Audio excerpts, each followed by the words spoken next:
Buenas noches. Una vez más, esta ciudad, este país, 5 veces centenario, se convierte en el centro de atención y de atracción de América Latina y el mundo. En la República Dominicana tenemos el gratísimo honor de recibir el 10º Congreso Internacional de la Asociación de Historiadores Latinoamericanos y del Caribe, un evento que se desarrollará en la República Dominicana durante los días del 14, desde el día de hoy hasta el próximo 17 de este mes de junio.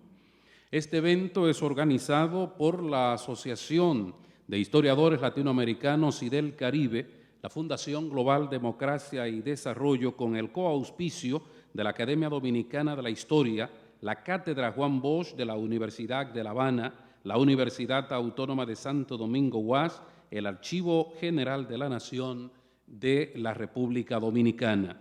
Nos sentimos muy complacidos de compartir esta hermosa experiencia con todos ustedes en la celebración de un evento de esta magnitud, de esta naturaleza en la República Dominicana. Gracias a todos por acompañarnos. En la mesa de honor, presidente de la República, presidente de honor de Fundación Global Democracia y Desarrollo, el doctor Leonel Fernández.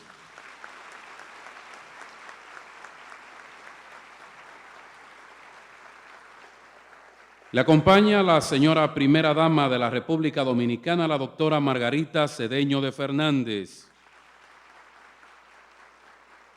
El presidente de la Asociación de Historiadores de Latinoamérica y el Caribe, Sergio Guerra. Con nosotros también, rector magnífico de la Universidad Autónoma de Santo Domingo, el doctor Mateo Aquino Febrillet. Presidente de la Comisión Permanente de Efemérides Patrias de la República Dominicana, el licenciado Juan Daniel Balcácer. La diputada al Congreso Nacional, la licenciada Minú Tavares Mirabal.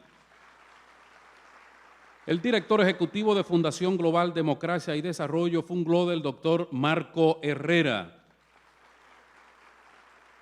Vicepresidenta de ADILA, con representación en el Caribe Insular, Altagracia Fernández. El secretario ejecutivo de ADILA, el señor Jorge Elías Caro. Presidente de la Cátedra Juan Bosch de la Universidad de La Habana, Luis Céspedes. Y esta noche nos va a presentar una conferencia magistral que lleva como título Las grandes revoluciones americanas del siglo XX, México, Bolivia y Cuba. Con nosotros y acompañando al señor presidente en la mesa de honor, Franklin Knight. Y agradecer, por supuesto, la gentileza que han tenido los representantes del cuerpo diplomático acreditado ante el gobierno de la República Dominicana, los historiadores, rectores de universidades, académicos, profesionales en sentido general que han venido a compartir con nosotros el inicio de este 10º Congreso Internacional de la Asociación de Historiadores Latinoamericanos y del Caribe. Las palabras de bienvenida a este acto están a cargo del director ejecutivo de Fundación Global Democracia y Desarrollo, el doctor Marco Herrera.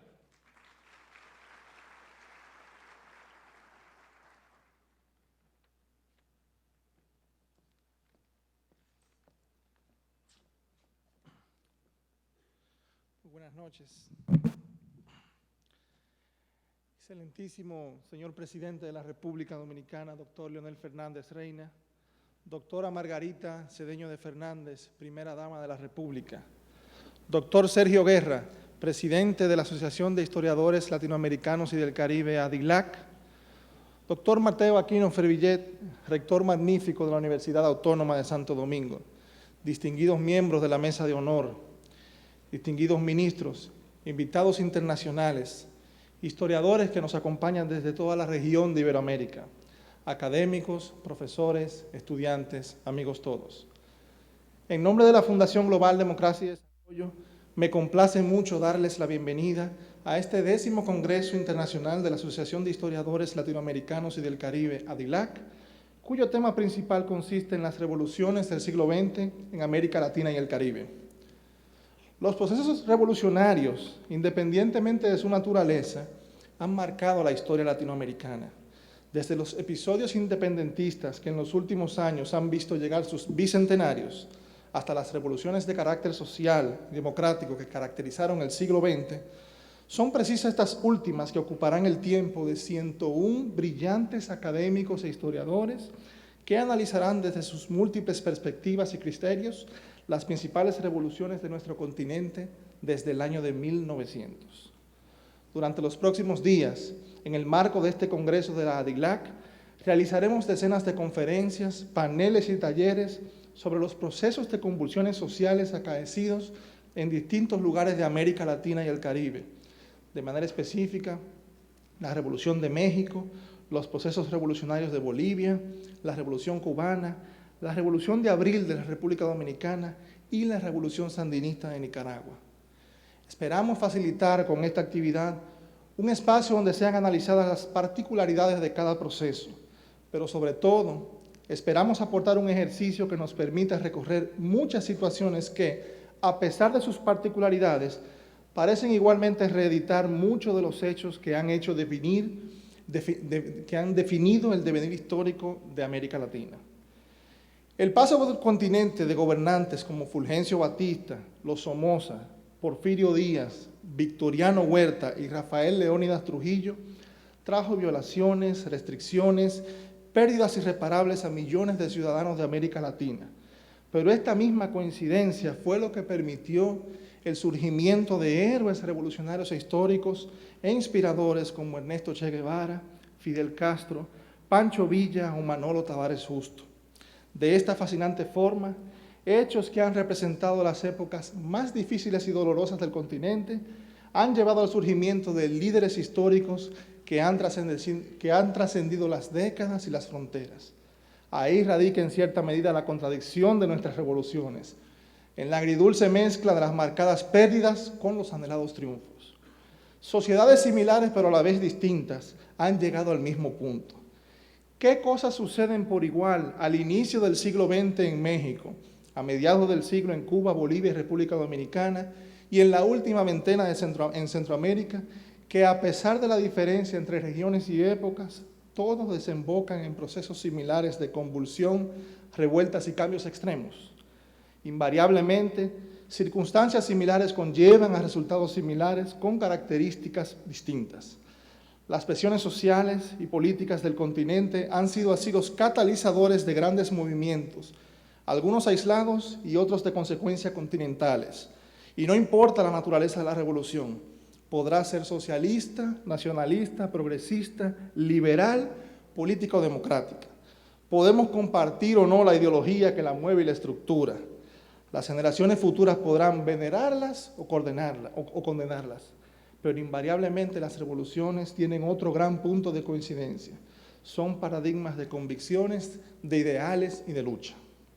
El mismo Fidel Castro, el personaje más trascendental de la política de América Latina del siglo XX, ha definido revolución de una forma clara, que si bien refleja la concepción de progreso social, también concentra todos aquellos elementos que hacen las revoluciones apasionantes y cautivadoras. En sus propias palabras, revolución es el sentido del momento histórico, es cambiar todo lo que debe ser cambiado, es emanciparnos por nosotros mismos y con nuestros propios esfuerzos, es defender valores en los que se cree al precio de cualquier sacrificio, es no mentir jamás ni violar principios éticos, es convicción profunda de que no existe fuerza en el mundo capaz de aplastar la fuerza de la verdad y de las ideas.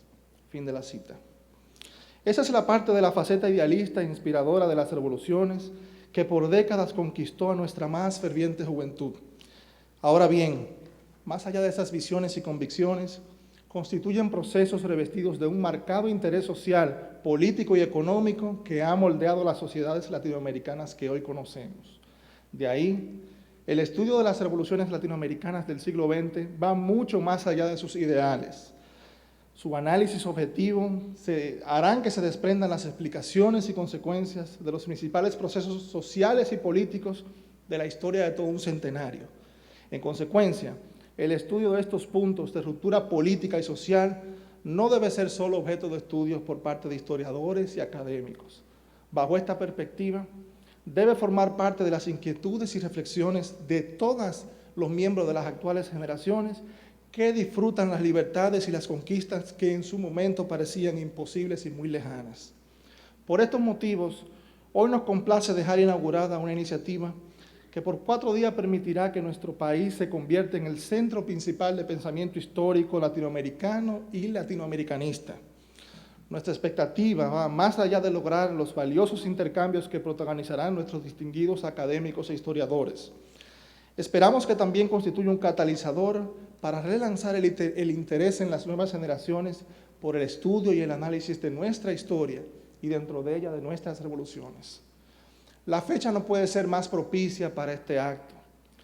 El 14 de junio constituye para nuestro país una icónica fecha en la cual se simboliza la lucha por la libertad, la democracia y los ideales. Primero como una malograda expedición libertadora y luego como un movimiento revolucionario. El 14 de junio evoca muchos de los propósitos más nobles de nuestra historia contemporánea. En honor a estos héroes de nuestra patria, nos complace dedicar a su memoria este evento que nos convierte en la capital histórica de nuestro continente. Y en honor a ellos, me permito rescatar parte del himno que refleja su coraje. El mismo coraje revolucionario que ha parecido recorrer las venas latinoamericanas desde las primeras independencias hasta el pleno siglo XX.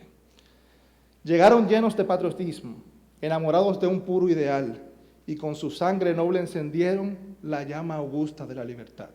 Bienvenidos y buenas noches.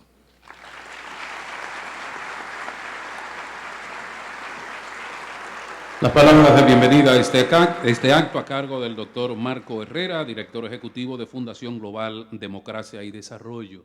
Este acto está siendo transmitido para toda la República Dominicana en vivo por RNN Canal 27, Digital 15 y la Corporación Estatal de Radio y Televisión CERTV Canal 4 para toda la República Dominicana.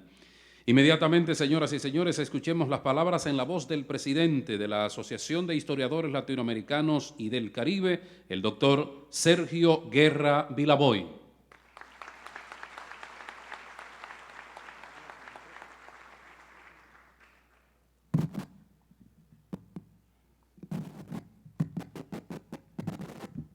Excelentísimo presidente de la República Dominicana, doctor Leonel Fernández Reina, señora primera dama de la República Dominicana, Margarita Cedeño de Fernández, doctor Mateo Quino Febrillet, rector de la Universidad de La Habana, rector de la Universidad de Santo Domingo.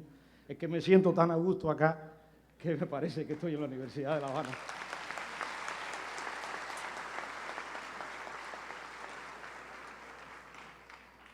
Estimados colegas, amigos y amigas todos, señores invitados, esta tarde, tras largos meses de intensa preparación, tenemos la satisfacción de inaugurar el 10º Encuentro Internacional de la Asociación de Historiadores Latinoamericanos y del Caribe, ADILAC, que fuera convocado en nuestro anterior Congreso de Santa Marta, celebrado en Colombia en mayo de 2010.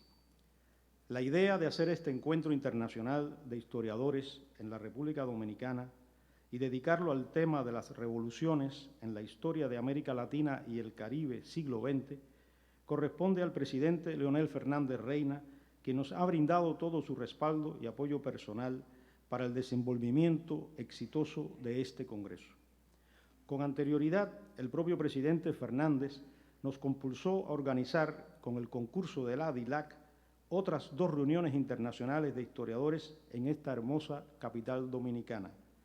Me refiero al Seminario Internacional Repensar la Independencia desde el Caribe en el Bicentenario de la Revolución Española, 1808-2008, en octubre del 2008, y el Coloquio Internacional Relaciones de los Estados Unidos con el Gran Caribe, 1870-1945, en junio de 2010, ambos, como este, organizados junto con la Cátedra Juan Bosch, ahora sí, de la Universidad de La Habana, que dirige el profesor Luis Céspedes, y la Academia Dominicana de la Historia, que entonces presidía el destacado historiador dominicano Emilio Cordero Michel.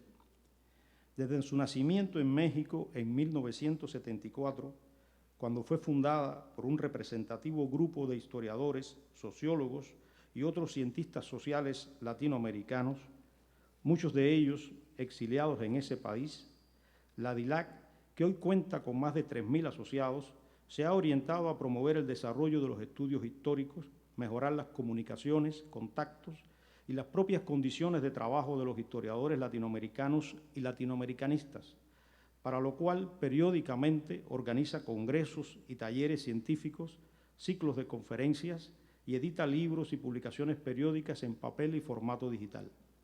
Tal como establecen nuestros estatutos, la DILAC ha impulsado la docencia y la investigación de la historia latinoamericana y caribeña y apoyado las mejores causas de este continente, abogando por la defensa de los valores nacionales de nuestros pueblos, su soberanía, la autodeterminación y la integración.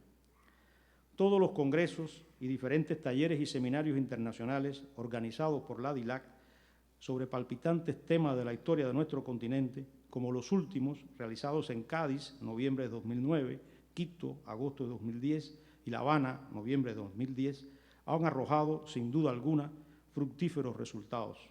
En ellos se han recogido, a través de ponencias y discusiones, las mejores experiencias de los investigadores y profesores latinoamericanistas, cuyo esfuerzo intelectual ha cobrado una nueva y más amplia perspectiva.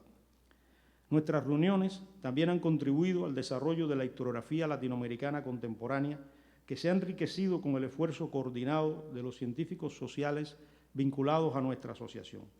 Pero sobre todo, los encuentros internacionales de ADILAC se han constituido en un amplio foro de análisis y diálogo sobre los grandes problemas de la historia latinoamericana y caribeña, facilitando una profunda y lúcida reflexión sobre sus tradiciones, realidades y perspectivas. En sus casi 4 décadas de existencia, la DILAC ha efectuado 10 grandes congresos internacionales: México, 1974 y 1994, Venezuela, 1978 y 2007, Ecuador, 1981, Cuba, 1983, Brasil, 1990, España, 2001, Colombia, 2010, a los que deben sumarse muchos otros de carácter regional o local dedicados a diferentes temas. Sobre la base, estos congresos se han realizado sobre la base de un extraordinario esfuerzo económico y humano de sus organizadores, que ha permitido reunir a centenares de historiadores latinoamericanistas para evaluar el nivel científico de las investigaciones y la docencia en los países de nuestra América. En todos estos cónclaves se han debatido importantes problemas relacionados con la historiografía de América Latina y el Caribe, lo que ha contribuido al estímulo de la investigación histórica y su difusión. Como muchos de ustedes ya conocen, tenemos previsto realizar en septiembre de 2014 el 11 Congreso de la DILAC en Austria, a propósito del bicentenario del Congreso de Viena, para valorar sus repercusiones para América Latina y el Caribe, así como en las relaciones internacionales. También estoy autorizado a informar que ya estamos en los preparativos de un gran coloquio internacional sobre el papel del Estado en la historia de América Latina y el Caribe, con el apoyo del presidente Fernando Lugo de la República de Paraguay y su gobierno, que pretendemos celebrar en Asunción previo a la Cumbre Iberoamericana de Jefes de Estado que tendrá lugar en la capital paraguaya a fines de octubre de este año. Además, otros encuentros internacionales están previstos para el 2012 y el 2013, cuya información pueden encontrar en nuestra página web www.adilac.com.ar. El tema de las revoluciones en la historia de América Latina siglo XX, al que está dedicado este 10º Congreso de ADILAC, que inauguramos en la República Dominicana, pudiera parecerle a algunos obsoleto o pasado de moda entre la extraordinaria difusión del pensamiento posmoderno y sus cuestionamientos al propio concepto de revolución. Para los que así piensan, la caída del muro de Berlín y la crisis del socialismo fue una confirmación de esas tesis, así como del supuesto fin de la historia. Nada más lejos de la realidad. La propia imposición de la globalización neoliberal, que ha generado una crisis económica sin precedentes que afecta a toda la humanidad, ha conformado nuevas relaciones de dominación que sin duda incuban los gérmenes de revoluciones emergentes, aun cuando sean, por su propia naturaleza, imposibles de predecir con exactitud. Los acontecimientos que a diario sacuden el planeta, y muy en particular a nuestro propio continente en tiempos muy recientes, demuestran que las revoluciones no han envejecido o han sido desterradas para siempre del escenario, sino que por el contrario están latentes, pues reaparecen y modifican el curso de la historia en los momentos más inesperados. Desde los tiempos de Simón Bolívar, la historia de América Latina ha estado signada por las revoluciones. Muy cerca de aquí, en 1791, estalló la Revolución Haitiana, que condujo, mediante profundas transformaciones sociales, a la independencia de este territorio caribeño, abriendo el ciclo de la emancipación de nuestra América. Durante los siglos XIX y XX, otras revoluciones estremecieron el hemisferio y provocaron inesperados giros en la historia de los países de América Latina y el Caribe, marcando con su impronta el destino de nuestros pueblos. Aunque la historia no puede reducirse a las revoluciones, sin duda estos procesos, triunfantes, fracasados o incompletos, constituyen momentos cruciales y decisivos que han determinado en gran medida el derrotero de nuestro continente. Así ocurrió, por ejemplo, con el acontecimiento histórico que conmemoramos hoy en la República Dominicana. Hace 52 años, el 14 de junio de 1959, se produjo el sorpresivo aterrizaje en Constanza de una expedición antitrujillista, seguida unos días después por desembarcos navales por las playas de Maimón y Estero Hondo, dirigidas por el Movimiento de Liberación Dominicano, que perseguía iniciar la revolución contra la dictadura de Trujillo. Los expedicionarios, exiliados dominicanos y combatientes de otros países, habían salido del oriente de Cuba bajo el comando de Enrique Jiménez Moya. Aunque los casi 2 centenares de jóvenes combatientes fueron masacrados por los efectivos del dictador Trujillo y solo unos pocos lograron sobrevivir a la brutal represión, entre ellos el comandante cubano de la Sierra Maestra, Delio Gómez Ochoa, que probablemente nos acompañe en estos encuentros, aquella heroica acción generó el movimiento revolucionario denominado 14 de junio y abrió un proceso de luchas populares que alcanzaría su punto culminante con la Revolución de abril de 1965, frustrada por la intervención militar de Estados Unidos en Santo Domingo. La Revolución Dominicana de abril de 1965, junto a la Revolución Mexicana de 1910, la Guatemalteca de 1944, la Boliviana de 1952, la Cubana de 1959 y la Sandinista de 1979, como otras del siglo XX que analizaremos y debatiremos en este 10º Encuentro Internacional de la DILAC, constituyen acontecimientos excepcionales en la historia que estallaron de forma violenta con amplio respaldo popular cuando no había otra alternativa para el cambio.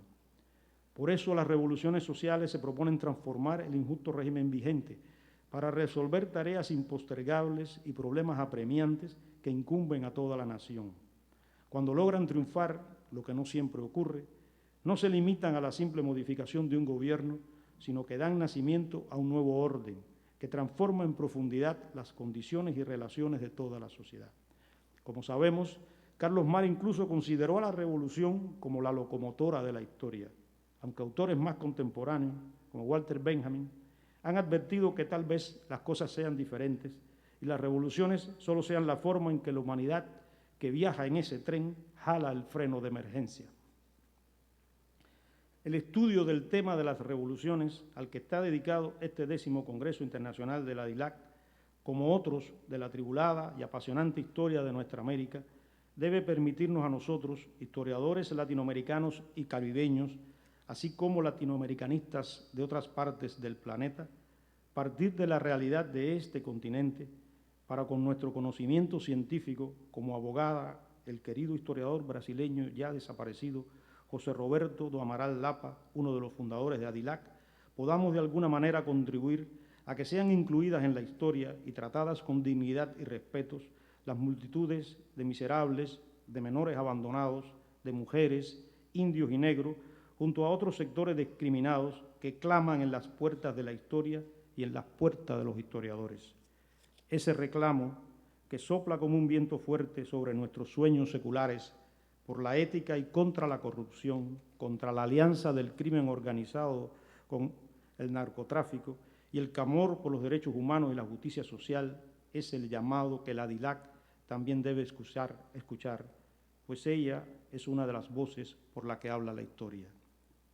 No puedo terminar mi intervención sin agradecer una vez más a todas las personas e instituciones de la República Dominicana, en particular a la Universidad Autónoma de Santo Domingo, a la UAS, a la Fundación Global y Democracia y Desarrollo, la persona de su director, Marco Herrera, y de manera muy especial al presidente, doctor Leonel Fernández Reina, por facilitar la realización de este 10º Encuentro Internacional de la DILAC, al que acudimos más de un centenar de historiadores latinoamericanistas procedentes de Argentina, Austria, Brasil, Chile, Colombia, Costa Rica, Cuba, Ecuador, España, Estados Unidos, Guatemala, Honduras, la India, México, Paraguay, Puerto Rico, Uruguay y Venezuela.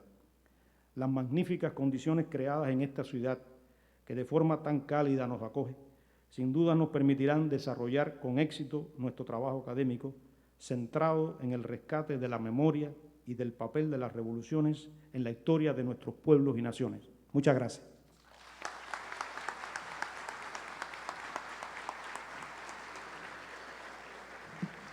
Fueron las palabras en la voz del presidente de ADILAC, el doctor Sergio Guerra Vilaboy. Inmediatamente, señoras y señores, escuchemos las palabras en la voz de la diputada Minú Tavares Mirabal.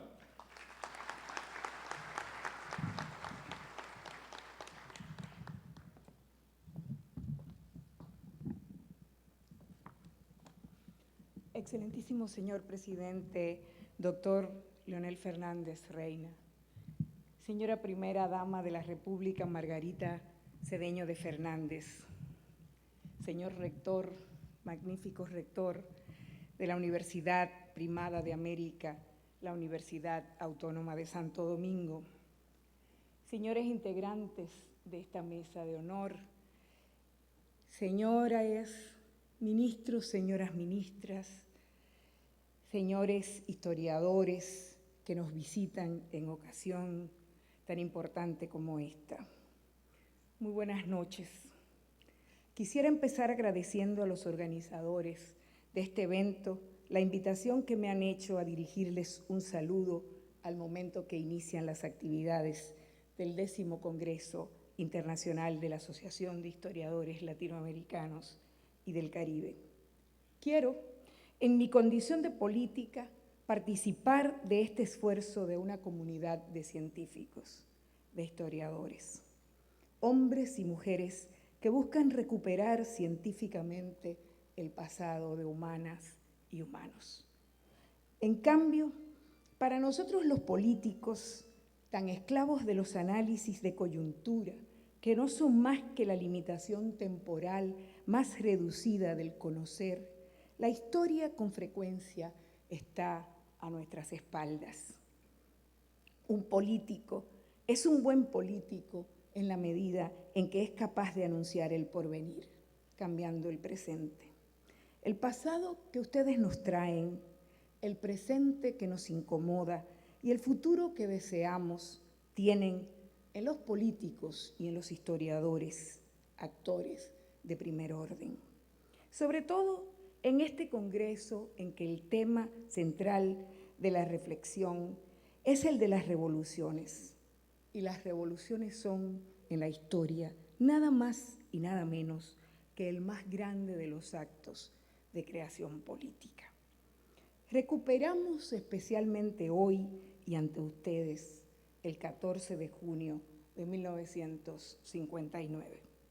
Cuando nuestro país vivía los tiempos más difíciles, 198 dominicanos y caribeños e iberoamericanos, a quienes nuestro pueblo ha bautizado como la raza inmortal, movieron cielo y tierra, tierra y mar, buscaron recursos empeñando sus propios ajuares, concitaron solidaridades para poder finalmente llegar a combatir para derrotar al tirano, a luchar por la libertad y a tratar de construir un país mejor para los dominicanos y dominicanas de entonces, para nosotros, los de ahora, y para los que aún no han nacido.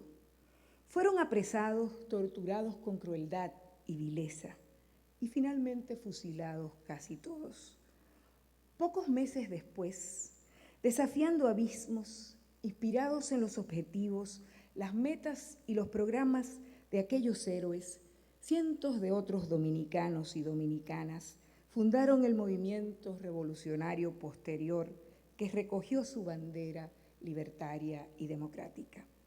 El vínculo, el antecedente, fue tan directo que el movimiento político para derrocar al tirano y empezar a transitar el camino de la democracia y la justicia en nuestro país lo plasmó en el nombre que escogieron darse: Agrupación Política 14 de Junio, o 1J4, como le decíamos todos.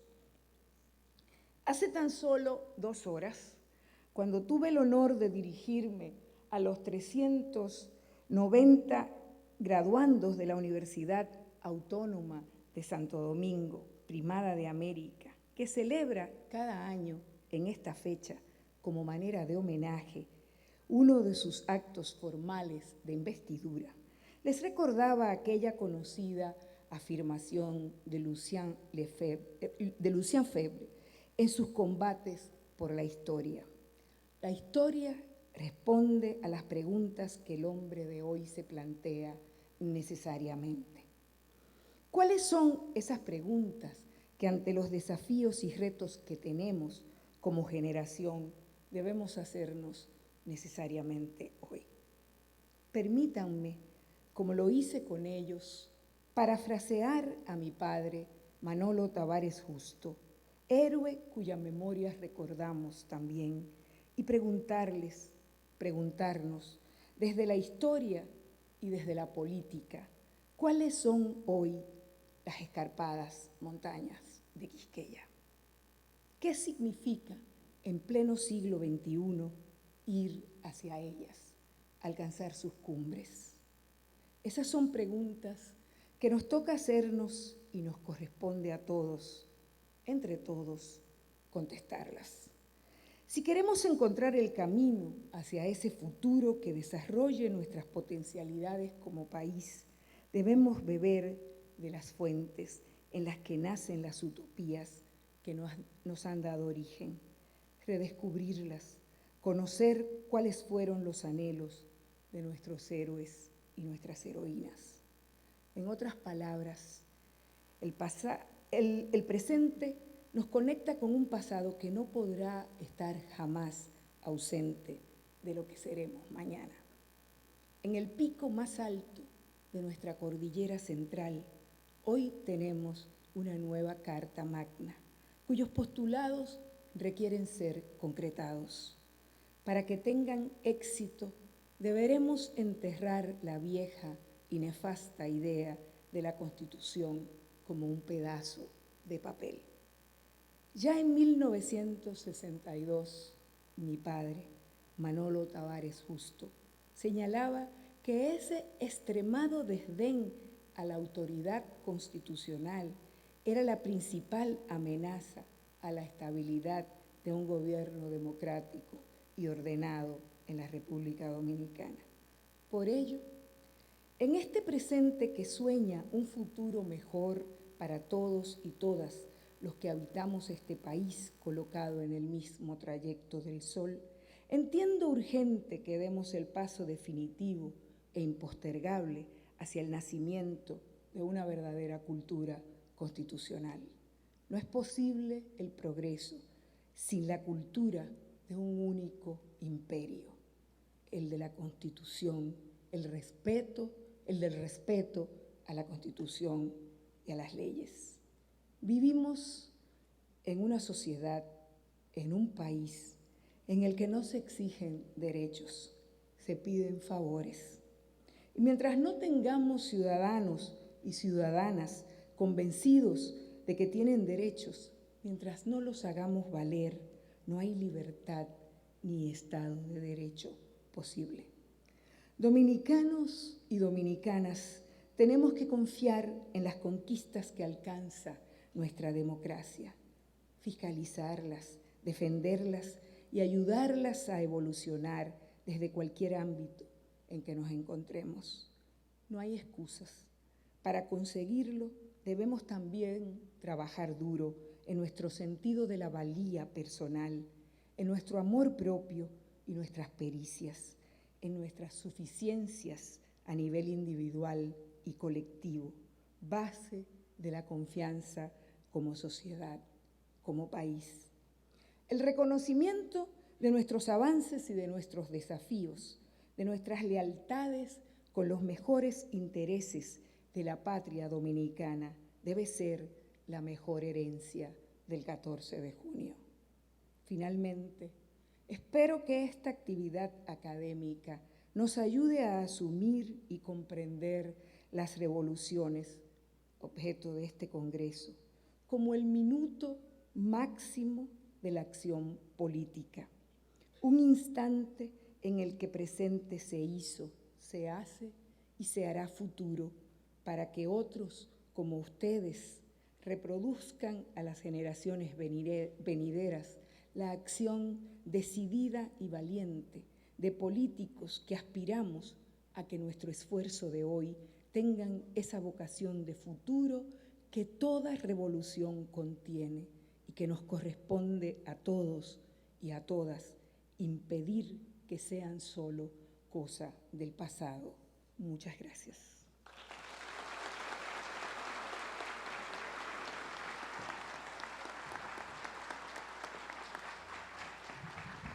Fueron las palabras en la voz de la diputada Minú Tavares Mirabal. Esta es la ceremonia de apertura del 10º Congreso Internacional de la Asociación de Historiadores Latinoamericanos y del Caribe, este acto que está siendo transmitido en vivo para toda la República Dominicana por RNN, Canal 27, Digital 15 y la Corporación Estatal de Radio y Televisión, CERTV, Canal 4. En este acto, en esta ceremonia de apertura de este 10º Congreso Internacional de la Asociación de Historiadores Latinoamericanos y del Caribe, tenemos el grato placer de presentar la conferencia magistral Las grandes revoluciones americanas del siglo XX, México, Bolivia y Cuba. Recibamos con un fuerte aplauso al doctor Franklin Knight de la Universidad Johns Hopkins de los Estados Unidos.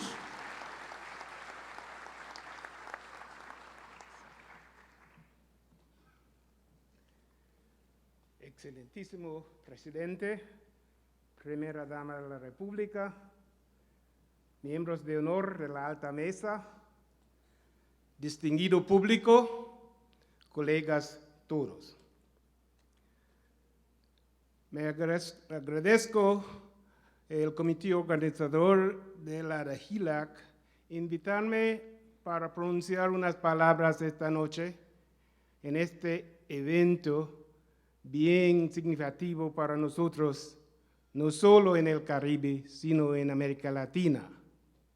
Y mi palabra es revolución.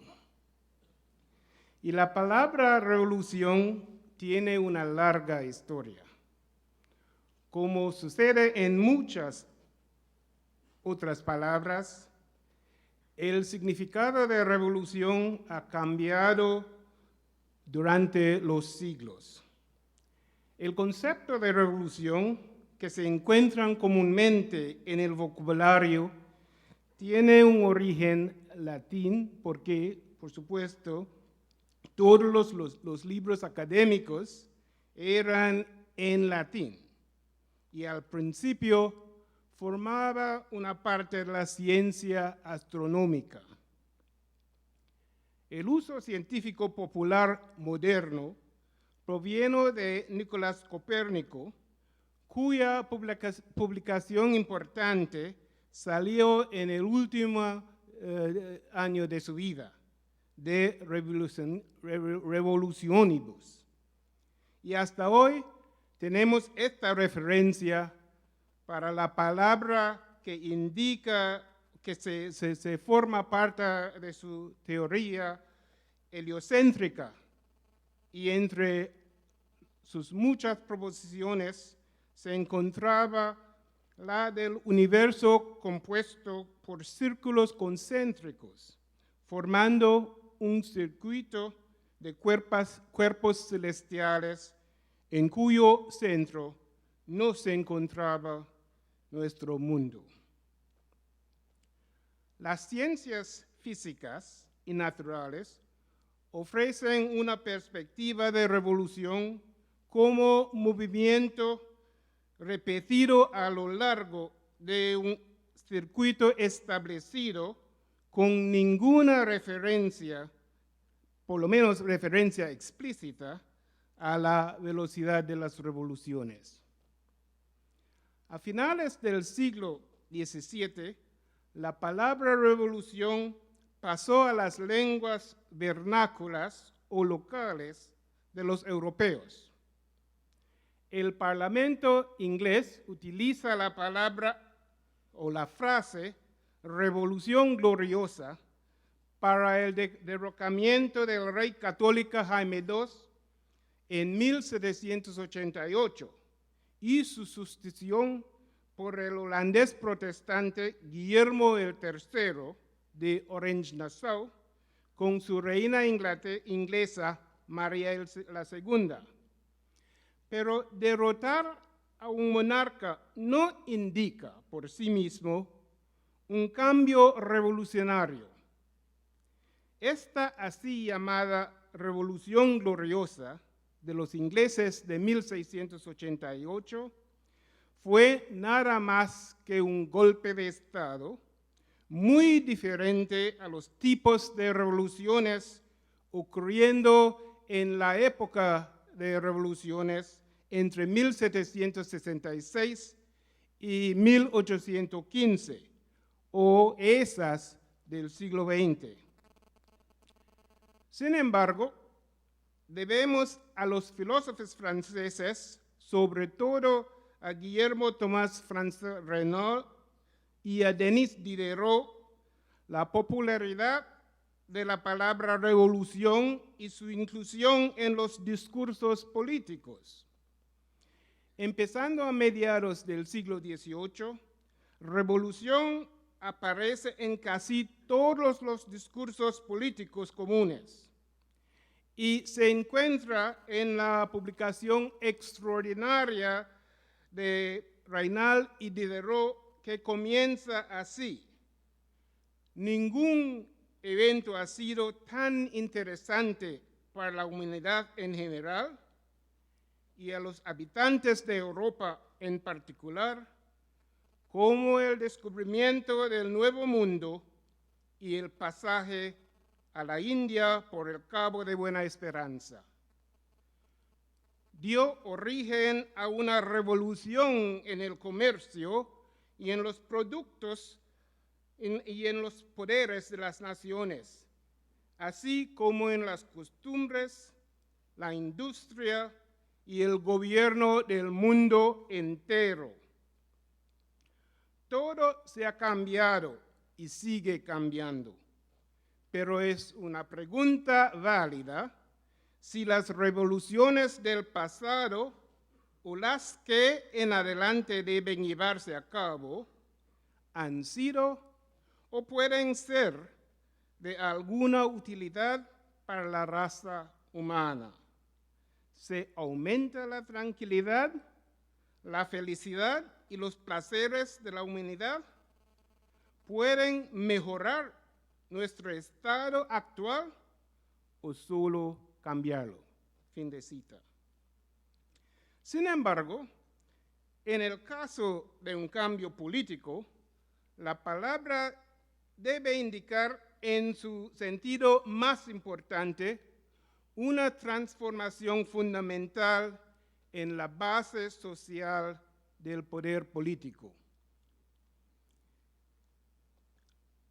Las tres grandes revoluciones americanas del siglo XX, la Revolución Mexicana, la Revolución Boliviana y la Revolución Cubana sí cambiaron la base fundamental del poder político. Por supuesto, para poner fechas a las revoluciones políticas son nada más que como una referencia conveniente. Como apuntan muchos estudios, la mayoría de las revoluciones exitosas no comienzan en fecha dada o específica y nunca terminan a una hora fija.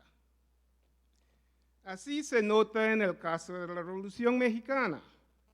Se puede localizar el comienzo de la Revolución de México o en el año de 1905 o en 1908 o 1913, aunque la fecha convencionalmente aceptada es la de la elección de Francisco Madero en 1910, con el fin de la dominación política de Porfirio Díaz. Las revoluciones son más procesos que eventos concretos. Y estos procesos cambian constantemente de manera impredecible. Este nunca significa que si los inicios son vagos, los finales pueden ser aún más oscuros. Las revoluciones, después de todo, son empresas humanas y los seres humanos son notoriamente arbitrarios en su conducta. Pocas regiones del mundo son tan revolucionarias como el Caribe. Y la historia del Caribe puede verse como una historia continua de revolución, desde la experiencia colonial de Nicolás de Obando, que comenzó en esta ciudad singularmente importante en la historia del mundo, hasta el intento de los habitantes de la isla de Granada cambiar su gobierno y sociedad después de 1979. Y no debemos olvidar que el Caribe fue el escenario de una de las más grandes revoluciones no políticas. En el Caribe, por ejemplo, los europeos establecieron sociedades completamente nuevas, combinando inmigrantes de todos los continentes. En estas islas caribeñas se transforma el medio ambiente con importaciones de fauna y de flora, un fenómeno excelentemente descrito por el historiador Alfred Crosby. El mestizaje y la reconstrucción ambiental a gran escala comenzaron en el Caribe. El Caribe es el proscenio no solo a la historia moderna de las Américas, sino también a la historia del mundo moderno. Y debido a que el Caribe resulta tan diferente del resto de las Américas, aunque sí comparte muchos atributos del hemisferio, la revolución continental de Bolivia y la de México serían diferentes en algunos aspectos a la revolución cubana. Los cubanos en 1959 ya tenían en su pequeña isla un lenguaje común, una población más urbanizada y un grupo étnico mucho más homogéneo que México o Bolivia. En esta ponencia se hablan solo de tres de las revoluciones que tuvieron lugar en las Américas durante el siglo XX. Las descripciones de cambios revolucionarios son comunes y es importante definir exactamente eso a lo que nos referimos cuando usamos la palabra revolución. y cómo se distingue entre las diversas formas de cambios políticos. En un excelente artículo en la revista de la Historia del Mundo, el historiador Clifton Kroeber ha demostrado lo difícil que es encontrar un consenso sobre lo que constituye una verdadera revolución, o hasta determinar los factores que causan revoluciones. Es un viejo debate, pero sin un entendimiento común de los inicios de una revolución, es imposible distinguir entre diversas formas de cambios políticos. Es difícil manifestar uniformidad entre las revoluciones políticas, pero las revoluciones siempre manifiestan diferencias entre las características que buscamos, y todas reflejan influencias de su época, de su localidad y sus circunstancias particulares. Son por lo menos 7 grandes revoluciones en la historia moderna del mundo. Y 4 de estas revoluciones, Estados Unidos, Francia, Haití, México, tuvieron lugar antes de que la ideología formara parte de nuestro discurso político. Por supuesto, siempre hay un elemento ideológico en la política, pero Karl Marx introdujo un elemento totalmente diferente a la ideología durante mediados del siglo XIX. Y después de Marx, el discurso político siempre reflejaba esta dimensión política. Sin duda, la explicación de grandes eventos radica en las repercusiones internacionales del evento local. Por ejemplo, podemos considerar la primera revolución política en la Edad Moderna, creada en los Estados Unidos de América en 1776. Esta fue una revolución con un objetivo limitado.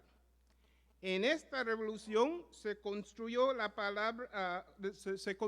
un Estado secular y un Estado nuevo que confería la soberanía al pueblo, pero donde pueblo o persona refería únicamente a hombres burgueses.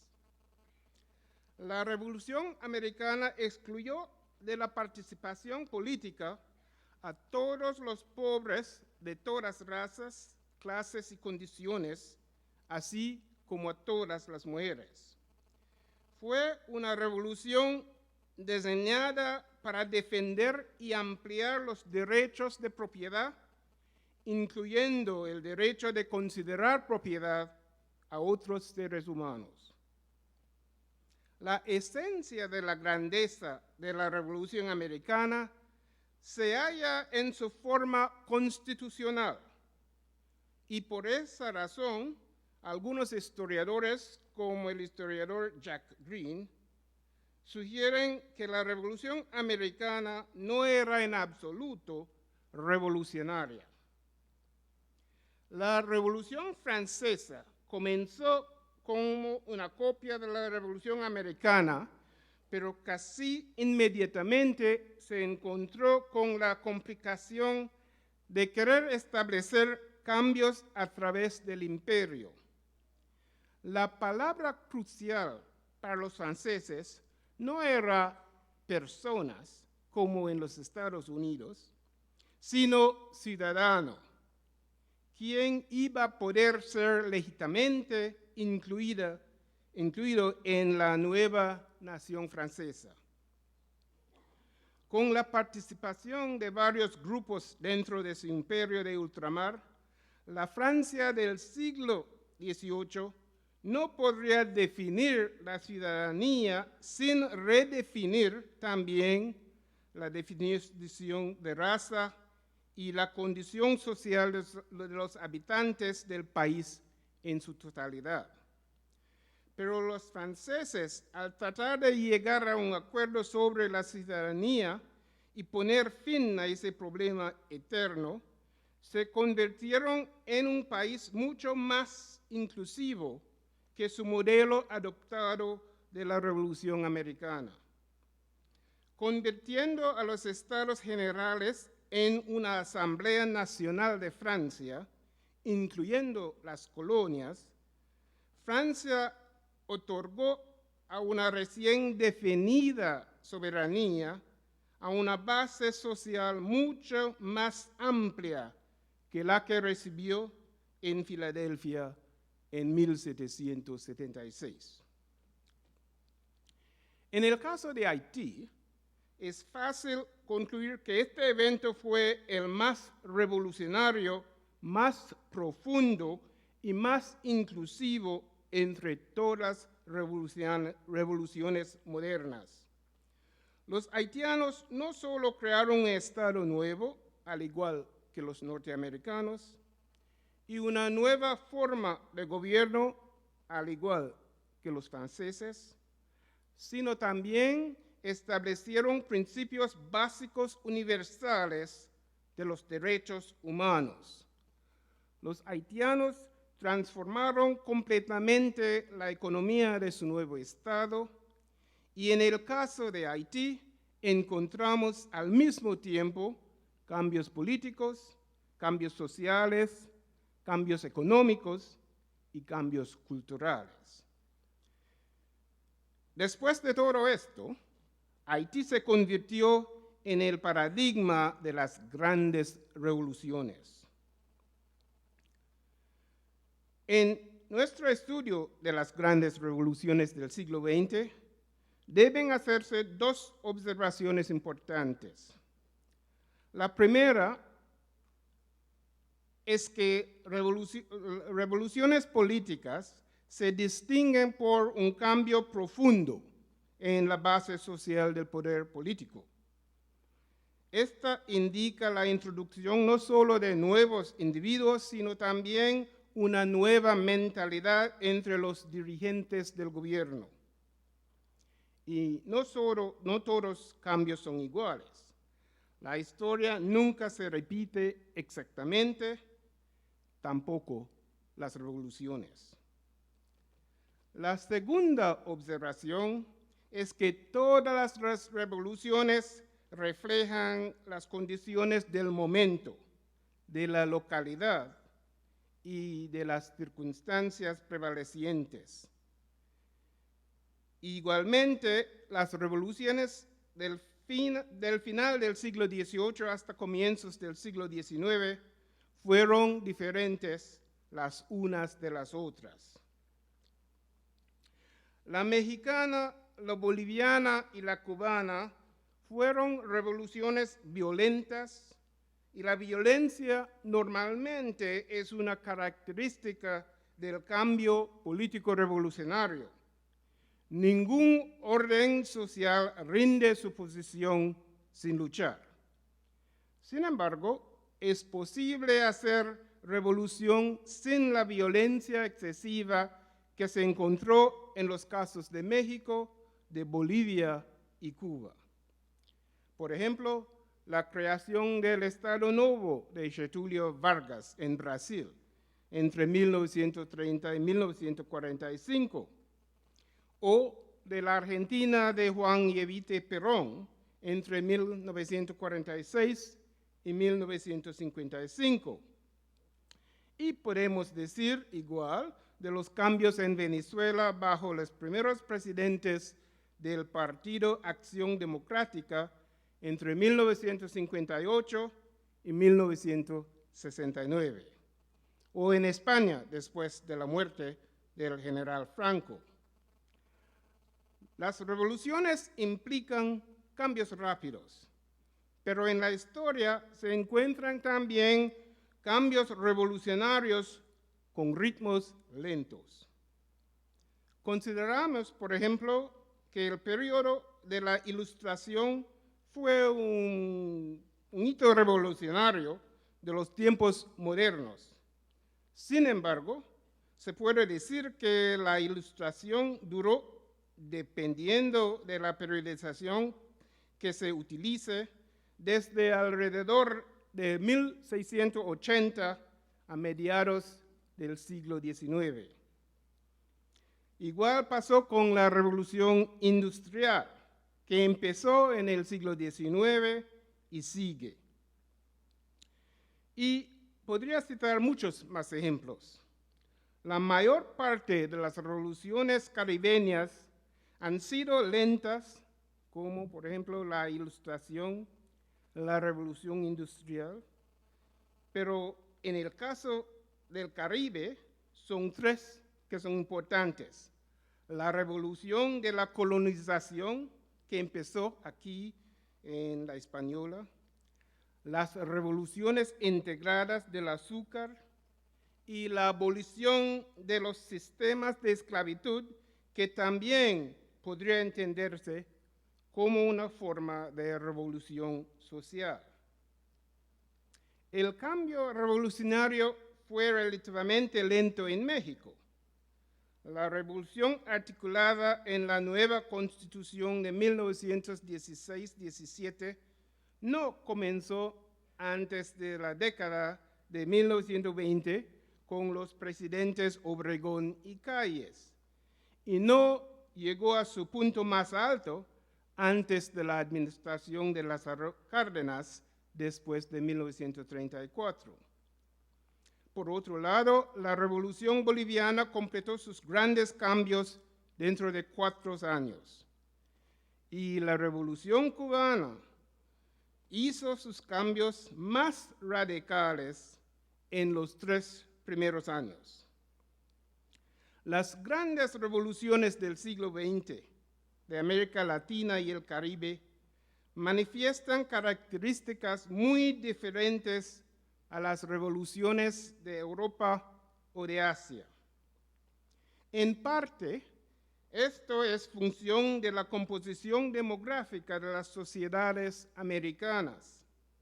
La gente de América Latina y el Caribe formó una población criolla y única, forjada bajo circunstancias especiales que no se encontraron en ningún otro lugar del mundo. En este sentido, es justo describir la región de las Américas como un nuevo mundo. En parte, los varios países de América Latina y del Caribe que obtuvieron su independencia en el siglo XIX insistieron desde el principio no solo de la moralidad del gobierno, sino en la justicia social. En este sentido, estos países buscaban una sociedad donde los gobernadores tuvieran responsabilidad para proteger a todos los miembros de su sociedad, de manera que permanecen más interesados en la justicia social de lo que se nota en los Estados Unidos o entre los estados europeos. A principios del siglo XX se hubo cambios significativos dentro de las sociedades y dentro de la naturaleza del imperialismo. El mundo de 1910 fue muy diferente del mundo de 1810. En el hemisferio de las Américas, la expansión del imperialismo estadounidense echaría una sombra sobre todos los intentos políticos revolucionarios del hemisferio. Pero los Estados Unidos nunca articularon una política consistente en sus relaciones exteriores, ni admitieron que ya se habían unido a las otras potencias imperialistas del mundo. El impacto de los Estados Unidos varía considerablemente en las actitudes hacia la Revolución Mexicana, la boliviana y la cubana. El caso mexicano de revolución refleja lo difícil que es evaluar cambios revolucionarios o aplicar cualquier teoría convencional de cambio político a una situación revolucionaria. Es fácil quedar convencido de que México en 1910 se encontraba en una situación revolucionaria. Todas las revoluciones políticas empiezan en situaciones revolucionarias. La relativamente larga paz porfiriana comunicó una impresión equivocada entre algunas clases, sobre todo la clase más privilegiada, y una aberración estadística que pudo encubrir el enorme descontento del país. Las recientes poblaciones urbanizadas no estaban satisfechas. Los trabajadores rurales estaban enajenados por una larga historia. En muchos estados del centro y del sur, como Morelos, Guerrero y Yucatán, los campesinos tenían una historia larga de fuerte oposición al gobierno. La recién establecida clase media estaba descontenta, también a pesar de su crecimiento en gran medida porque se sentía marginada políticamente y en algunos casos económicamente. El descontento en México fue dividido no solo por clase y condición, sino también por la geografía. En México, en 1910, fueron muchos y variados los motivos de descontento, y en gran medida la revolución empezó sin ningún líder destacado o consciente de todos los sectores alienados del gobierno de Porfirio Díaz. Francisco Madero comenzó su carrera de protestante ilustrado tratando de reemplazar a Díaz y restaurar la traicionada Constitución de la Reforma de 1857. Madero intentó implementar unas reformas políticas después de 1911, pero Madero no fue un revolucionario. Sin embargo, después del asesinato de Madero en 1913, la protesta colectiva se convirtió en guerra abierta civil. Las Fuerzas Armadas de Carranza declararon la victoria sobre una oposición variada en 1917 y produjeron una nueva constitución que debidamente incorporó muchos de los objetivos revolucionarios de la mayoría de los combatientes.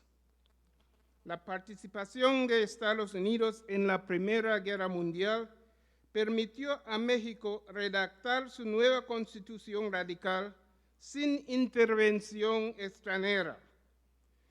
Pero Carranza no fue revolucionario y el país de México, a pesar de su noble constitución, no entra en una era nueva con un cambio significativo en la base social del poder político. La visión del México revolucionario entró en una nueva etapa con la sucesión de Álvaro Obregón y Plutarco Elías Calles en la década de los 20. Obregón y Calles representan no solo políticos del estado de Sonora, la llamada dinastía de Sonora, pero también un nuevo concepto integrador de la nación. Obregón y Calles habían modificado fundamentalmente la composición social de la élite política mexicana. El hecho de que Cárdenas en la década de los 30 amplió la popularidad de la revolución, esto no oculta el hecho de que con los de Sonora llegó la Revolución Mexicana. y se notan muchos cambios fundamentales en la mentalidad del pueblo mexicano durante los años en que se solidifica el partido dominante después de 1928. Si la Revolución Mexicana se produjo bajo circunstancias fortuitas, Bolivia no tuvo igual suerte. En 1952, el mundo se encontró en la Guerra Fría y los Estados Unidos asumió la responsabilidad de proteger y defender al mundo entero no soviético. Así, la Guerra Civil de Bolivia, una situación que empezó con el fin de la Guerra del Chaco en 1935, rápidamente se convirtió en un asunto de interés para los Estados Unidos. Después de 1952, los bolivianos no podrían escapar de la intervención de los Estados Unidos ni de la influencia opresiva de las organizaciones internacionales recién establecidos para dar apoyo a los países occidentales contra los demás.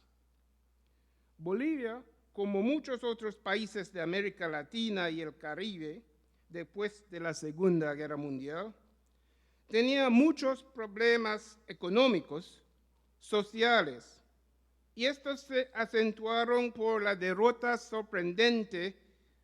su derrota sorprendente en la Guerra del Chaco. La Guerra del Chaco socavó la hegemonía política de la pequeña élite que hasta entonces dominaba el Estado. Aunque el país se enorgullecía de un Estado unitario, geográficamente hubo 3 sectores diferentes en la población boliviana. La primera división fue el recién constituido sector de las ciudades.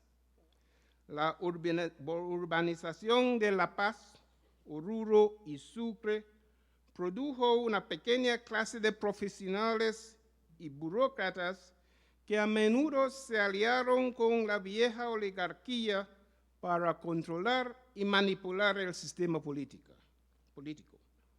Los partidos políticos recién organizados, como el PIR y el MNR, fueron en general nacionalistas, elitistas, paternalistas y racistas, con poco interés en la situación difícil de los indígenas. El MNR fue sin duda más nacionalista que revolucionario, y se dice así en sus manifiestos dirigidos a, cita, obreros, campesinos, artesanos, propietarios de la tierra, profesionales, pequeños industriales, pequeños comerciantes, estudiantes y artistas. Fin de cita. La segunda división se encontró entre los complejos de minería que impulsó la economía desde finales del siglo XIX. Las minas de estaño y de plata se habían convertido en bastiones de un creciente movimiento laboral que manifestaban una gran conciencia política y una ideología muy formada. Pero en 1952 fueron disminuyendo la producción de las minas de plata y las robustas minas de estaño se habían convertido casi en empresas transnacionales. El estaño generó la riqueza que produjo una clase de nuevos ricos, como la familia Patiños. Y la decisión del MNR afiliarse parcialmente con los mineros resultó en el éxito del partido en las elecciones presidenciales de 1951. Casi 80% de la población, poco más de 2,7 millones de habitantes, constituyen la tercera división. Me refiero a las indígenas de habla quechua y aymara, que efectivamente fueron excluidos de cualquier participación significativa en los asuntos del Estado. Ellos no podían votar y fueron explotados sin piedad por los terratenientes, mineros y profesionales urbanos de movilidad social ascendiente. Sobre todo, permanecían en gran medida sin tierras en el territorio donde sus antepasados vivieron desde antes de la llegada de los españoles. Los indios anhelaban la tierra, el respeto y la justicia social. Y eso fue exactamente lo que consiguieron a corto plazo mientras existía la Revolución Boliviana, y que perderían nuevamente cuando terminó prematuramente esta revolución. Aunque el MNR no fue un partido auténticamente revolucionario, y Víctor Paz Estenssoro fue aún menos revolucionario que Francisco Madero, al asumir el poder en abril de 1952, el gobierno de Paz Estenssoro, sin embargo, adoptó medidas para transformar activamente el país y crear una nueva Bolivia incluyente. Subordinó a las Fuerzas Armadas y extendió la franquicia electoral de manera de que los votantes elegibles aumentaron de unos 200,000 en 1951 a cerca de 1 millón en 1956. El MNR también distribuyó tierras a la población indígena. Se reconocieron los derechos de los trabajadores de las minas y se habló de un país nuevo donde todos tenían derechos iguales. ¿Cuál entonces fue la principal diferencia entre las revoluciones en Bolivia y en Cuba? En 1952, Bolivia tenía una población de menos de 3 millones de habitantes en un país enorme con abundantes recursos naturales. Sin embargo, Bolivia ha sido clasificada siempre entre los países más pobres del mundo. Faltó un liderazgo sofisticado y cosmopolita, incluso entre la élite revolucionaria. Cuando Paz Estenssoro volvió de su exilio en Argentina, pensó que él y sus colegas estaban dirigiendo una revolución en lugar de simplemente participando en una revolución. Querían compartir con las masas la lucha, pero no la administración del país.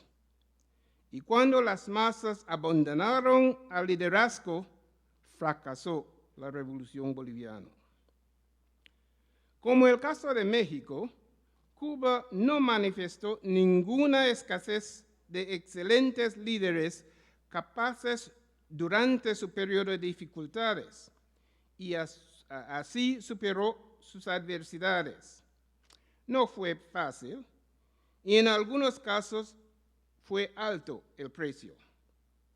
Pero los cambios instituidos por los revolucionarios cambiaron permanentemente la cultura política y la economía de la isla.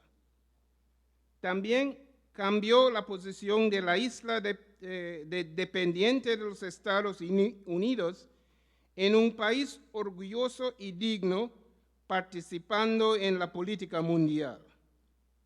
Y Cuba se convirtió en el segundo país del Caribe después del Haití de Alejandro Pétion en el siglo XIX, que extendiera su ayuda a sus vecinos y hasta a países distantes de África. La observación importante que surge de este resumen superficial de estas 3 revoluciones americanas del siglo XX es la importancia del tiempo, del lugar y de circunstancias particulares.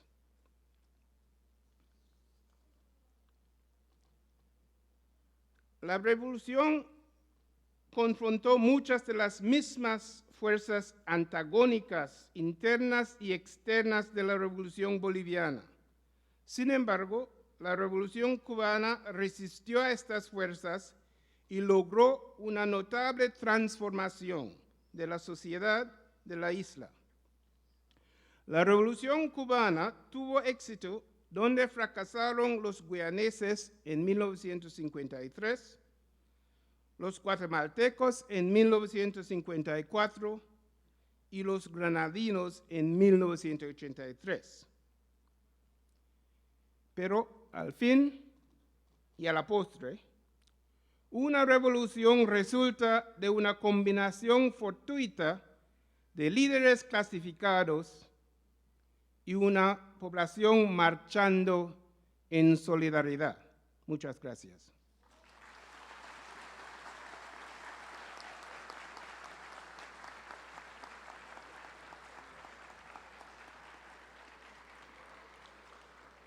Las grandes revoluciones americanas del siglo XX, México, Bolivia y Cuba, cargo del doctor Franklin Knight de la Universidad Johns Hopkins de los Estados Unidos. En este acto de apertura del 10º Congreso Internacional de la Asociación de Historiadores Latinoamericanos y del Caribe, vamos a invitar a Sergio Guerra Vilaboy y Jorge Elías Caro, presidente y secretario ejecutivo de ADILAC, para entregar un enaltecimiento al doctor Franklin Knight.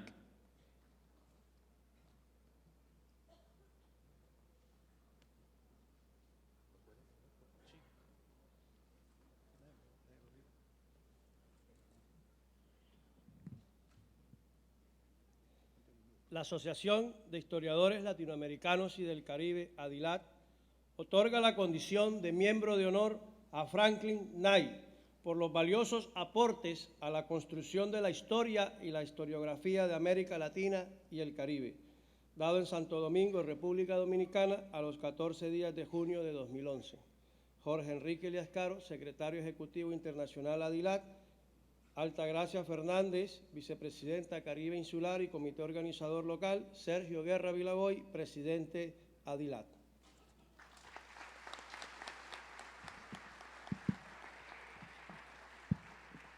En todos nuestros congresos se está haciendo tradición seleccionar a uno de los historiadores distinguidos de nuestra América para otorgarle la condición de miembro de honor.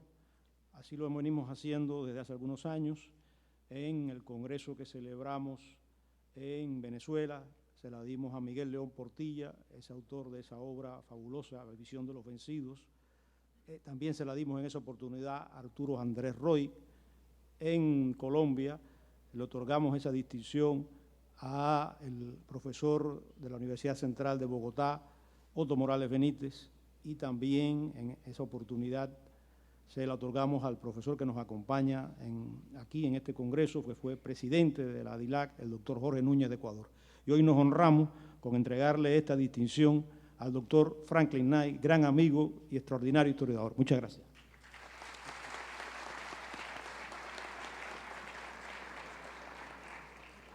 Gracias a los miembros de ADILAC este honor, y acepto por parte de mis amigos, porque todo lo que hago que tiene éxito viene del apoyo de mis muchos amigos, algunos viejos y otros recién conocidos, ahora bienvenidos, y también viejos amigos. Gracias a todos, gracias. Señoras y señores, desde el auditorio principal del Palacio de Bellas Artes, en este acto de apertura del 10º Congreso Internacional de la Asociación de Historiadores Latinoamericanos y del Caribe, se dirige a todos ustedes, presidente de honor de Fundación Global Democracia y Desarrollo, presidente de la República Dominicana, el doctor Leonel Fernández.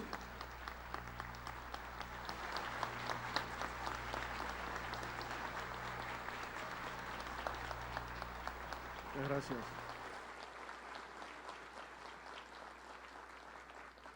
Muchas gracias.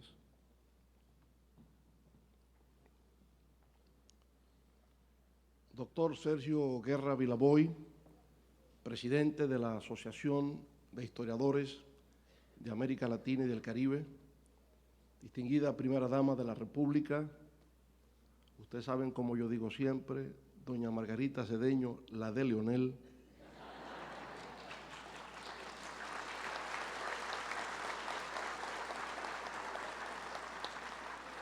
señor magnífico rector de la Universidad Autónoma de Santo Domingo, Mateo Aquino Febrillet, distinguida diputada al Congreso Nacional, licenciada Minú Tavares Mirabal, ilustres integrantes de la mesa de honor, distinguidos historiadores, representantes del cuerpo diplomático, funcionarios, señoras y señores, amigos todos. Quisiera empezar, en primer lugar, por felicitar al profesor Franklin Knight por su enjundiosa conferencia en el día de hoy, una conferencia que, sin duda alguna, nos ha brindado nuevas claves para entender los procesos revolucionarios en América Latina y el Caribe.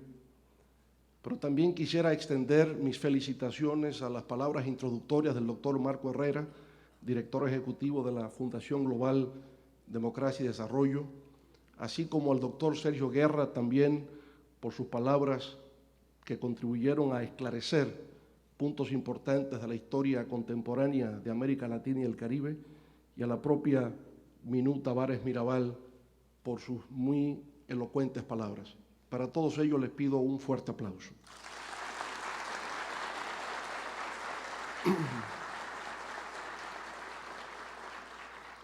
Pero no puedo ocultar que para nosotros constituye un motivo de gran júbilo y de inmensa satisfacción de que en el día de hoy, 14 de junio, estemos dando apertura en la República Dominicana a este 10º Congreso Internacional de la Asociación de Historiadores de América Latina y el Caribe.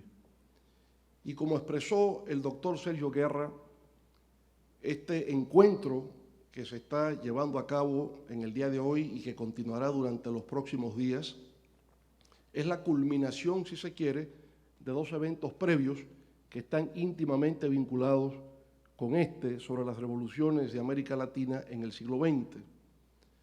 En primer lugar, con motivo de la celebración del bicentenario de las independencias de América Latina, celebramos hace unos 3 años un primer encuentro sobre repensando la independencia de América Latina desde el Caribe.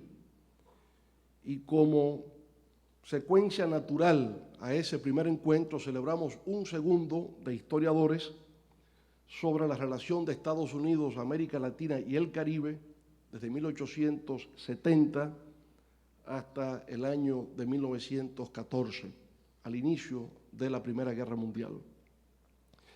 Y decía que es afortunado de alguna manera que demos apertura a este 10º Congreso Internacional de Historiadores un 14 de junio, por la coincidencia de que hoy estamos conmemorando en la República Dominicana, como se ha dicho, el 52 aniversario de la expedición revolucionaria del 14 de junio de 1959, que tenía como objetivo central enfrentar la dictadura de Rafael Leónidas Trujillo e iniciar un proceso de transformación democrática en la República Dominicana.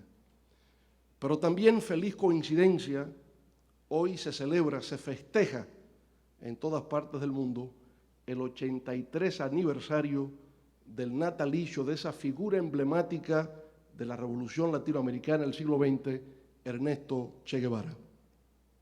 De manera, pues, que esta feliz coincidencia de efemérides, yo creo que nos brinda el espacio para poder reflexionar de lo que ha significado las revoluciones de América Latina en el siglo XX, formularnos algunas interrogantes sobre las causas que las motivaron, de tal suerte que podamos interpretar mejor la actualidad y a partir de ahí poder otear horizontes de futuro.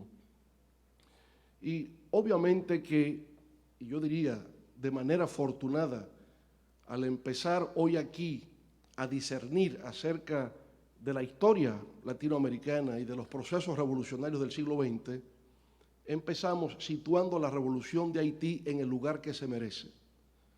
Porque una de las quejas que siempre personalmente tenía es que cuando se hablaba de la celebración del bicentenario de las independencias de América Latina, se tomaba como punto de partida la fecha de 1808. Y por tanto, nuestras celebraciones empezaron en el 2008. Y yo creo que se partía de una gran laguna, porque la primera independencia real de una nación en América Latina ocurrió en el año 1804, que fue la independencia de la República de Haití, y la segunda independencia que se produjo en el hemisferio americano, luego de la independencia de las 13 colonias norteamericanas del año de 1776. Se ha hablado mucho hoy aquí de esa revolución haitiana que se inicia con la revuelta de Vincent Ollé, mulato, pero también la de Buchman, negro esclavo, hacia 1791, y que culmina, como he dicho, con la proclamación de la independencia en el 1804, con una característica que le diferencia de las otras independencias de América Latina, y es que la revolución haitiana, guerra de independencia de Haití, fue la única que al producir la ruptura con el orden colonial francés, el orden colonial europeo, no solamente crea un Estado-nación nuevo, sino que al mismo tiempo procedió a la abolición de la esclavitud. Y el haber combinado la proclamación de la independencia, la creación del Estado-nación y la abolición de la esclavitud, le dio a la revolución haitiana una característica singular, diferente a las otras revoluciones de independencia en América Latina y en el hemisferio, puesto que los propios Estados Unidos, cuando proclaman su independencia en el 1776 y promulgan la Constitución de Filadelfia años después, en la Constitución se consagra la esclavitud. De manera que el artículo 13, todavía vigente en la Constitución de Estados Unidos, plantea lo que equivale a un esclavo con respecto a un hombre libre. Y fue luego en enmienda constitucional donde se dejó sin efecto, luego de la Guerra de Secesión que ocurre de 1863 a 1865 y que prácticamente escinde a la nación norteamericana entre los estados industriales del sur y los estados que se encontraban en el norte, los estados industriales del norte y los estados del sur. En De Cristóbal Colón a Fidel Castro, Juan Bosch hace una descripción extraordinaria de la revolución haitiana, diciendo que fue una revolución marxista años antes de que naciera Carlos Marx, y que se trataba de la revolución más compleja de la historia moderna, porque fue al mismo tiempo una guerra de independencia, fue una guerra racial de negros contra blancos, de negros contra mulatos, pero fundamentalmente de negros contra blancos, hasta el punto de que la bandera haitiana de la nueva nación haitiana era la bandera francesa sin el color blanco. Fue al mismo tiempo una guerra social, en la medida en que eran esclavos que se levantaban contra amos, y fue una guerra internacional, puesto que los haitianos se aliaron con los ingleses en lucha contra los franceses. Y esa multidimensión del fenómeno revolucionario haitiano también es otra característica singular que no encontramos en otro proceso. Discutíamos, decía, en un encuentro previo, además de la revolución haitiana, lo que fue el proceso de independencia de América Latina. Y aunque no es el objeto de este Congreso, no cabe duda de que no puede hablarse de revoluciones en América Latina y el Caribe en el siglo XX si no hay algún tipo de conexión con lo acontecido con las independencias de América Latina. Y lo primero que encontramos es que ese proceso de independencia, sobre todo de las colonias españolas, a partir de 1808, es un fenómeno que en principio nos viene desde fuera, porque está relacionado con la ocupación de Napoleón de la península ibérica y el apresamiento del rey Carlos IV y su abdicación en favor de su hijo Fernando VII. El impacto que el apresamiento de la corona española tiene en las colonias de América es donde está el origen del proceso de separación de España y de proclamación de la independencia. Es decir, es la ocupación napoleónica, los llamados acontecimientos de Bayona, los que siembran la semilla de ese proceso revolucionario independentista en nuestras tierras, que en un primer momento se expresó a través de la creación de juntas de gobierno que daban su apoyo a Fernando VII y pedían su liberación de las fuerzas napoleónicas. Y fue en un segundo momento cuando de ese apoyo iniciar al rey Fernando VII se convirtió en una lucha de separación de España por los conflictos, las discrepancias que se daban entre los criollos, la élite de criollos que ya había en el Nuevo Mundo, y los peninsulares que mantenían el monopolio comercial entre las colonias y España. Y nos encontramos entonces que el movimiento independentista, como brillantemente se ha analizado aquí en el día de hoy, culminó formalmente con la creación de nuevos estados, con la promulgación de constituciones liberales que consagraban los derechos ya conocidos en Europa, sobre todo a partir de la Revolución Francesa, pero que habían dejado en forma inconclusa la problemática social. La problemática social y al mismo tiempo el problema del ejercicio de los derechos políticos, porque no se estableció un régimen de sufragio universal. En la generalidad de nuestros países existió un régimen censitario, donde el derecho al voto estaba condicionado por la propiedad. Si se tenía la propiedad, sobre todo la propiedad inmobiliaria, quien no tuviese propiedades no tenía derecho a votar. Las mujeres estaban excluidas, los indígenas quedaron excluidos y, por supuesto, los negros esclavos que todavía no habían sido manumitidos o donde la esclavitud no había sido plenamente abolida, también quedaron excluidos del derecho al voto. De manera pues que nació políticamente América Latina, posterior a la independencia, como una región donde los derechos políticos tenían carácter de exclusión, pero también en lo social, porque en lo social era siempre un grupo reducido el que tenía entonces el derecho de propiedad y quedaba al margen la gran mayoría de la población. El caso más emblemático es el caso de México, donde el 2% de la población post-independencia en el 1810 tenía el 95% de la propiedad de la tierra. Y este es un problema que va a seguir a lo largo de los años.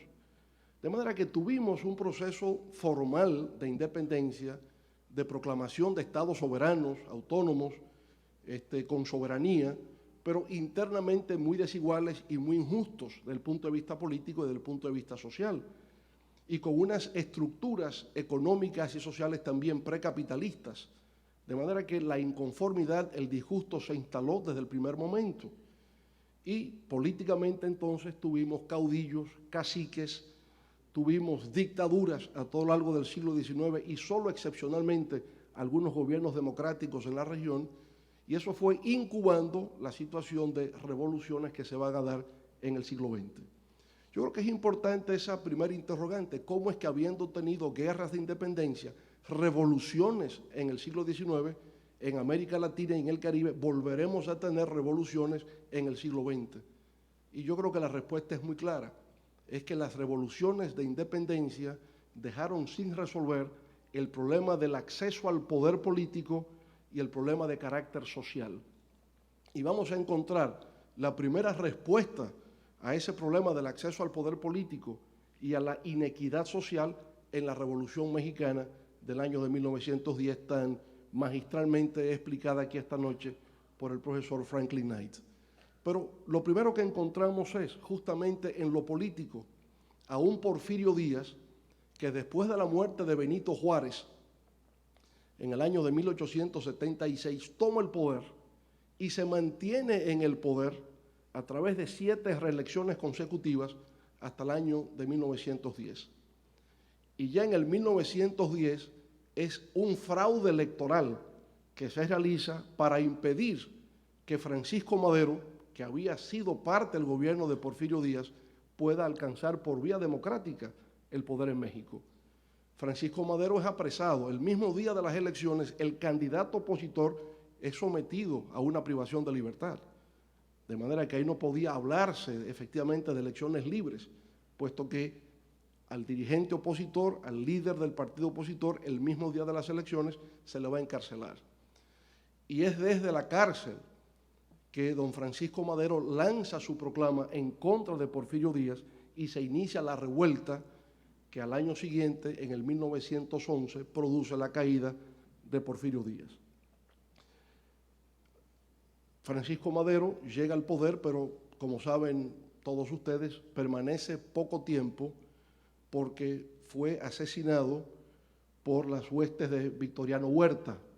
Y ya entonces en México esa revolución va a continuar durante varias décadas con distintos líderes, Álvaro Obregón, por un lado, hasta culminar, diría yo, con el liderazgo de Lázaro Cárdenas, que fue quien hizo llevar la Revolución Mexicana a su momento prácticamente moderno, satisfaciendo los reclamos en el orden social que se planteaba el campesinado mexicano y que quedó expresado en la Constitución de 1917, la llamada Constitución de Querétaro, que ha sido la primera constitución de carácter social en América Latina.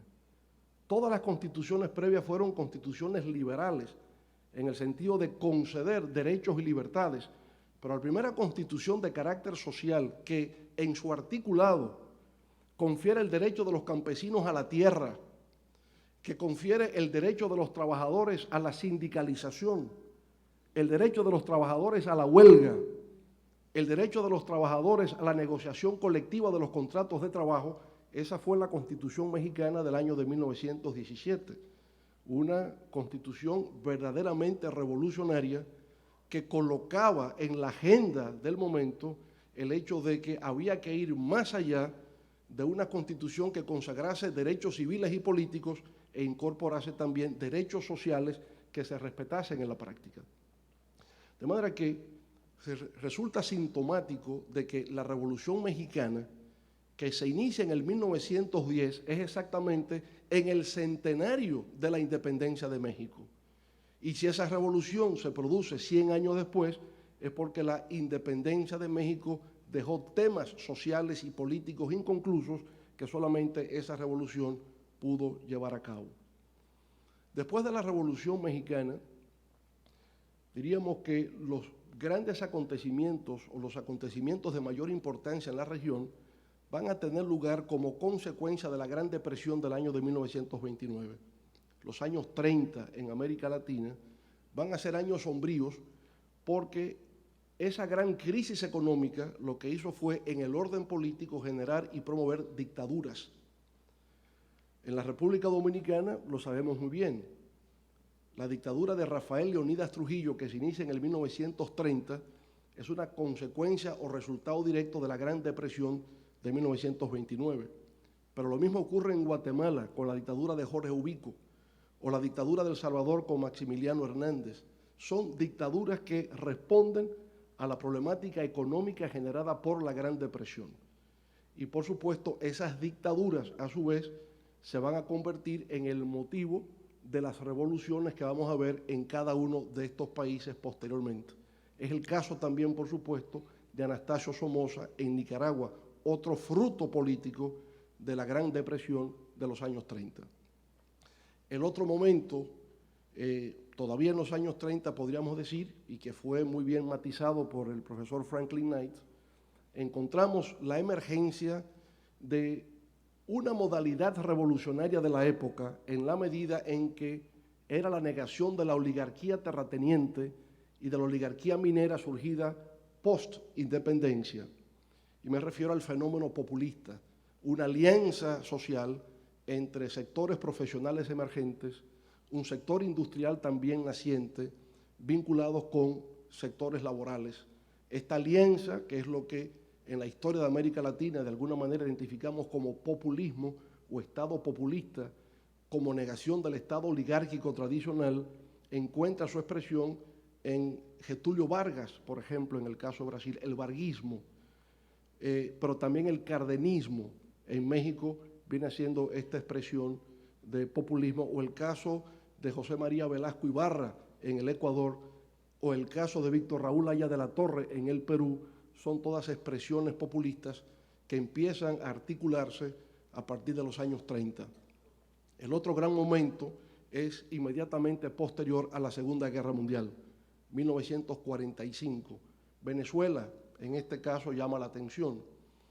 Está la larga dictadura de Juan Vicente Gómez, y a la caída de esa dictadura, Acción Democrática, otro partido de corte populista democrático con Rómulo Betancourt, se pone a la cabeza de una lucha antidictatorial por la democracia en una visión populista.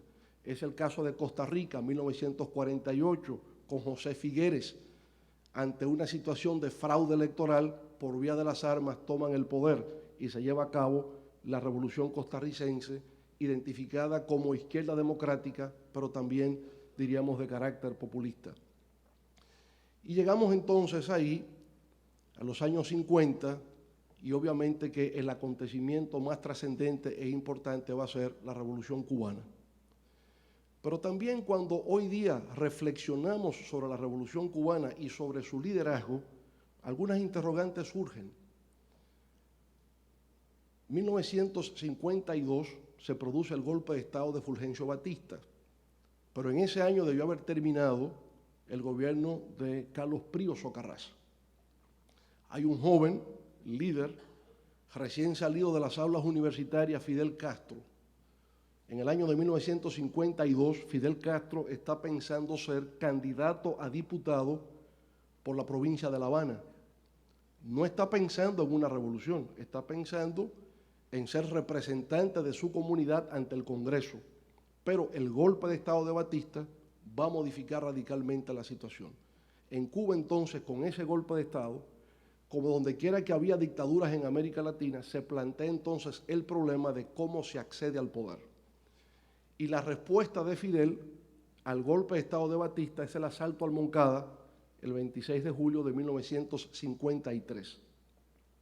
Y si hoy día volvemos a leer su intervención en La historia me absolverá, nos damos cuenta que su discurso de ese momento es un discurso liberal democrático, que lo que se está planteando es la vuelta a la democracia, la negación de la dictadura y la participación popular y solución de problemas de carácter social. Era lo que se estaba planteando en aquel momento. Y cuando Fidel entonces regresa a Cuba en el Granma y se triunfa en la Sierra Maestra en el 1959, en una primera fase la Revolución Cubana quedó definida por sus palabras cuando él decía que esta revolución será tan cubana como las palmeras cubanas, con lo cual estaba diciendo que se planteaba una revolución nacionalista. Pero esa revolución nacionalista, al proceder entonces a adoptar medidas nacionalistas como la confiscación de tierras, nacionalización de la banca, nacionalización de la industria azucarera, que estaba en manos extranjeras, y que es un fenómeno que encontramos en revoluciones previas. Fue lo que pasó en Guatemala, sobre todo con el gobierno de Jacobo Arbenz, que lo que hizo fue que nacionalizó las tierras de la United Fruit Company, de manera que Arbenz también encabezó una revolución nacionalista en Guatemala, o fue lo que hizo Lázaro Cárdenas también en el caso de México cuando nacionalizó la industria petrolera. De manera que en las revoluciones latinoamericanas encontramos además de la solución a la problemática social inconclusa de las guerras de independencia, el fenómeno nacionalista y el fenómeno de lo popular que estamos viendo en estas revoluciones. Y la Revolución Cubana realmente pasa de una fase nacionalista radical a una fase socialista solo luego de la injerencia promovida por Estados Unidos en Bahía de Cochinos. Es luego de Playa Girón cuando Fidel declara que la revolución cubana se ha convertido en una revolución socialista, porque aquí ya entonces interviene el factor de la Guerra Fría, y la Guerra Fría para la supervivencia de la revolución cubana le obliga a una declaratoria de revolución socialista cuando en principio había surgido como revolución liberal democrática y revolución nacionalista radical. República Dominicana, en el año de 1965, luego de que se había producido el derrocamiento mediante golpe de Estado del gobierno del profesor Juan Bosch, produce una revuelta cívico-militar que se plantea el retorno a la Constitución de 1963 y el retorno de Juan Bosch al poder, que había sido electo democráticamente por el pueblo dominicano.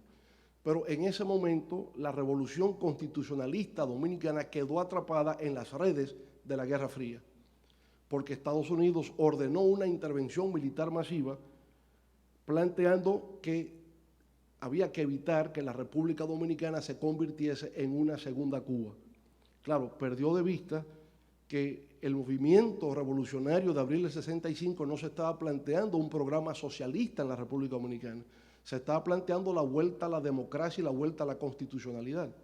De manera que ese error de las autoridades norteamericanas de la época sí condujo a una radicalización del movimiento revolucionario en la República Dominicana y ya luego en otras partes de América Latina, porque posterior a la Revolución de Abril de 1965 tenemos dos revoluciones en América Latina, que es la Revolución Sandinista del año de 1979, una revolución que surge en lucha contra una dictadura, y la otra es la Revolución Grenadina de Maurice Bishop, que también tiene lugar en el año de 1789 y que por conflictos internos de la dirección del movimiento de la Nueva Joya culmina en el fracaso y con una intervención norteamericana en el año de 1983. Entonces hemos visto que sí, el siglo XX en América Latina ha sido un siglo de revoluciones, revoluciones inevitables, porque se produjeron como resultado de la negativa a la introducción de reformas que le diesen prioridad a la problemática social de la equidad, igualdad de oportunidades y la incorporación de la mujer, tanto al ejercicio de los derechos políticos como al derecho a la propiedad y como el derecho a mejorar las condiciones materiales de existencia. Resulta simbólicamente interesante observar que terminando el siglo XX, el mismo día en que se ponía en vigencia el Acuerdo de Libre Comercio entre México y los Estados Unidos, ese mismo día se iniciaba la insurrección zapatista en Chiapas. Y era todavía como una reminiscencia de lo que había ocurrido en México desde el año 1810, siguiendo por la revolución de 1910, que no había resuelto el problema agrario en México y que seguía separando el país entre el desarrollo industrial del norte y el subdesarrollo rural de la parte sur.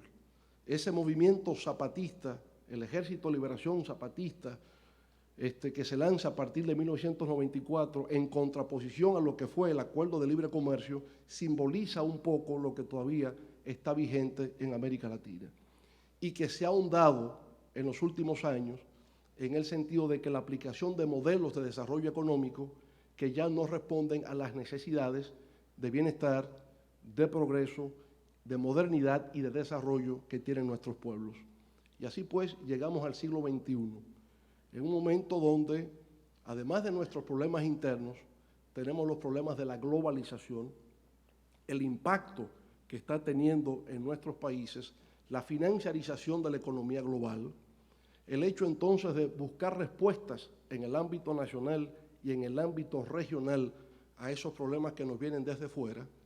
Y en el caso específico de aquí, de la República Dominicana, lo que les puedo decir es que actuando siempre en solidaridad y en cooperación con los hermanos países de América Latina, hemos trazado nuestro destino en la República Dominicana y lo reafirmamos aquí este año en que festejamos el 50 aniversario de la desaparición de la dictadura de Trujillo que la República Dominicana lucha por establecer un Estado democrático y social de derecho, que lo hemos consagrado en la nueva Constitución que hemos promulgado en enero del año pasado, del año 2010, y que por consiguiente aquí estamos trabajando por establecer un modelo de desarrollo que sea incluyente, que establezca la cohesión social, que promueva la solidaridad y la cooperación, que garantice el crecimiento económico, que ese crecimiento sea la base de un desarrollo sostenible, ecológicamente sustentable, que provea oportunidades y que satisfaga